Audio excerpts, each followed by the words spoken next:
Hey all, Board Game Rants here. We'll find everything solo, tabletop gaming, and more. We're going to take a look at quick little unboxing here. Sid Meier's Civilization: A New Dawn. I haven't actually opened this one up. A lot of times I cheat and I've opened them. This still got the plastic on it, but I've already read the rules in PDF. I'm actually very interested in this because of the solo variant here by a Board Game Geek user. Let's have a look-see, shall we? And there we are. Civilization: New Dawn. Unwrapped. Got our standard junk, and then we've got this. So I have had a look at this rule book, maybe even a couple times, and watched some playthroughs on it, and it looks pretty straightforward. The people tend to rave about this whole mechanism here, this action selection mechanism, where there are just how it revolves and how you let those cards slide over to the right and it powers up your actions if you wait. Is a pretty slick system. Everybody's kind of raving about the aisle. I'm sure I'll probably see that more in here in a sec and show it off there. But the thing that people don't like, the hardcore Civ players anyway, which I'm not a hardcore Civilization player. I've played it. I'm just not hardcore about it, I guess, is the lack of military stuff. I mean, you can still fight each other in this game, but to my understanding, these rules are a lot. They look like a lot, but once you get it down, it just flies and turns go quick. But again, the military, people say is lacking because there's really no military units, so to speak. There's just a form of fighting, and there's barbarians running around. They're kind of neutral, trying to knock everybody out. That's the rule book, which, again, I've heard is, well, I've read it. Yeah, I think it's pretty clear. So then here we've got, so here's the, this is printed from, I'll probably throw the name up of the person who made this, the Automa rules for this. And then we got cards here that you can print off and come with it. It's pretty awesome. There's a lot of, it seems there's some vagaries here with the rules, but at least allow me to get it on the table and get to playing it. And so I'm pretty excited to try that out. Let's see here. Throw this up over here and get to looking official. And I'm going to take a second because trying to do this is a pain in the ass. I'll be right back. And bingo! There we are. Got that unwrapped. And let's have a look here. We've got... So here are the things that are going to make up the map that you play on. And it's going to be variable, but another big complaint, I guess, that I forgot to mention is that there's nothing hidden. So as you're exploring these map tiles, you already know what you're going to run into. Whereas a lot of people like... and I do too. I like kind of the mystery of, as you're kind of going out and there's a fog of war, if you will, and you don't know what you're going to run into. That is lacking in this game. I've seen some people try to tackle that with some variants, and I didn't study up on them too much, but it looks like there might be some viable options. Anywho, for now, let's just keep looking here. What do we got? So these are going to be our control tokens, and I think this is the reinforced side. So there is a non-reinforced side and a reinforced side, so you can level up your those tokens there. I've got this little, I think this is going to be a tech tree or a tech dial. It's going to keep track of our technology and when we can level up our technologies. And toss that off to the side there. We got more, but more map tiles, more stuff for the orange player. And then there are some resources and stuff that you'll be able to get here. You're going to need resources to build wonders. And those are going to be out to be found on the board. And then there's going to be little city states. Like this is, what is this? There's Seoul. Seoul is a city state you can either attack or trade with. And it can help you with, what's that symbol? I believe that is your... I believe that's your technology. I don't know exactly. I don't remember. Blue player stuff and control tokens and stuff. And here's like if I think some of these places out here have a. Am I not seeing one? Well, anyway, it'll give you like a permanent resource once you get it. You get to hold on to this. Maybe this is one of the when you build a wonder, you get to hold on to this little tile. That sort of tells you like what this would always give you. If you built this wonder, I guess it would always give you an oil resource, at least one every turn. Or is this Mount Kilimanjaro? I think this is just found out here on one of these map tiles. But anywho, let's just keep going. I digress. We're in the greens. So green here. Everything looking the same. Got the dowels, got the stuff, got this. Oh, here we go. Yeah. There's Mount Kilimanjaro. So if this tile was in your game, you'd put that right there. And if you manage to take control over it, build a city on it, or whatever, you get to take that. And then you'd have access to oil once per turn. Very cool. Moving right along. Here we go. Lots of, ooh. There we go. Is that the last? I think that's the last one. So this is going to control like what the barbarians do and when you might collect some trade goods, I believe. Trade goods are going to power up your abilities. Up here, here's all the different wonders that that will denote if you've made a wonder, I believe, if I recall. Resources, more control tokens, and that's that. What we got here? All right, let's dig into this little. This looks like we got some wonders here. Let's take a look. And skadoosh, those just jumped out of the back. And so we've got what we got. So we got wonders, and we've got. Wait, no. These are like your goals. So you're gonna. I think there's 5 of them, and you're only gonna deal out 3 each game.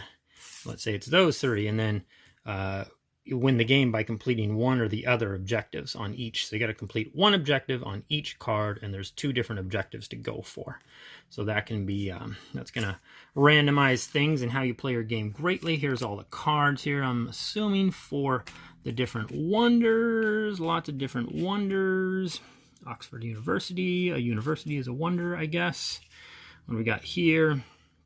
Oh, so these are different cards that you can get, like if you ally yourself with a city-state or certain things, and you can get little powers that will help you in your game.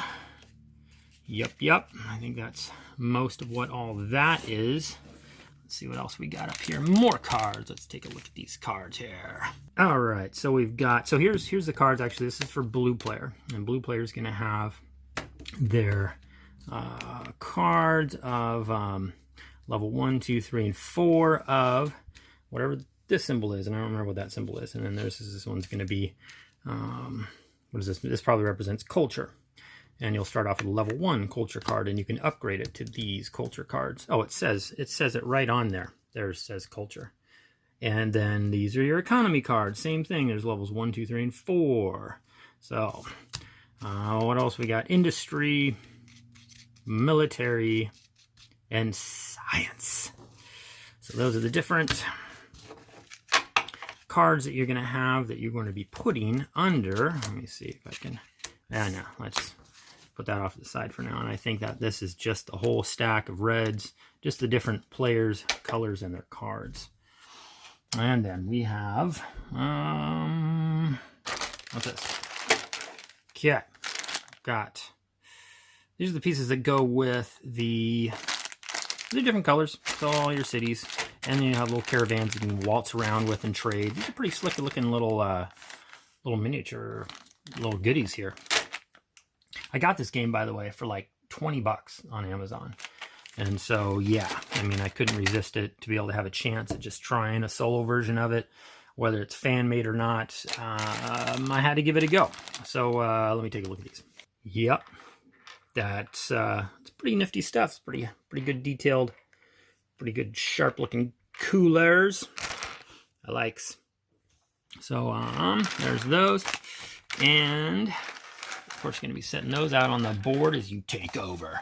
And then what else we got? Okay, so here's you can pick your faction. You can be Rome, or I guess on the back side it has a cheat sheet. I think there's 9 different factions. So at the bottom here, that means something. Here, I'll show you.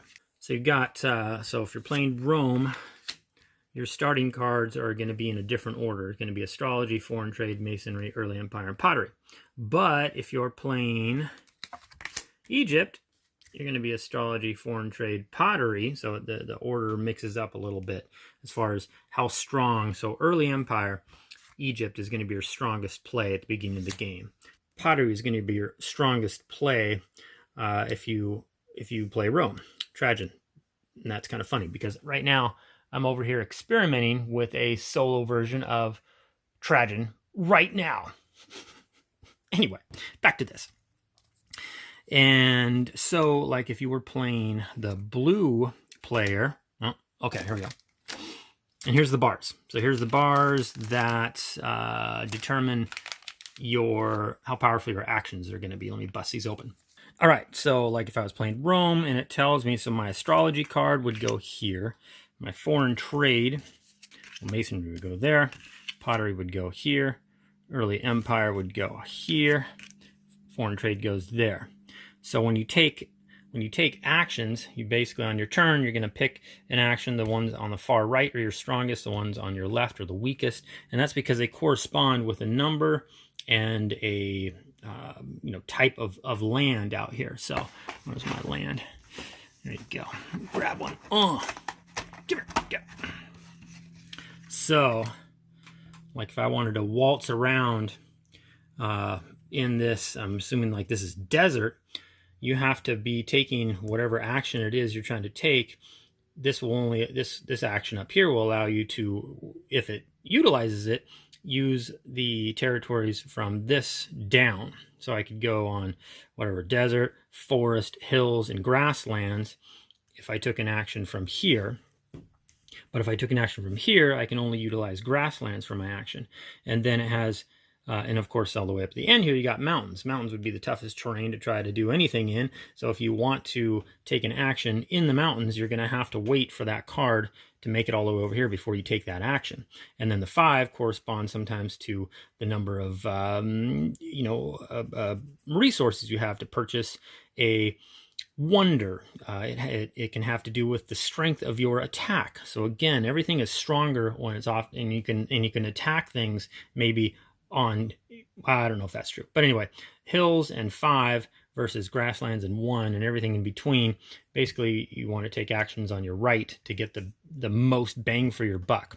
But after you take an action, then everything slides over and you put that action you just took wherever you took it from. And you don't have to take the number 5 action. You can be like, man, I really need to use foreign trade now. Yes, it only has a 3 value and it's from grass or from forest down that I can utilize its action, but I need to take it. You take it, slide everything over. This would stay the same. So there's sort of this rotating action selection, which people are raving about, which I'm pretty excited to try out. Anything else? I think it's just some dice. Some D6s here, and then here's little doohickeys to connect my dials. And speaking of dials, I think I'm dialed in. I think I got it all I did. So that is the unboxing, a little overview of Sid Meier Civilization: A New Dawn. I'm excited to get into this. Let me know what you think. If you had any experience with it, any thoughts.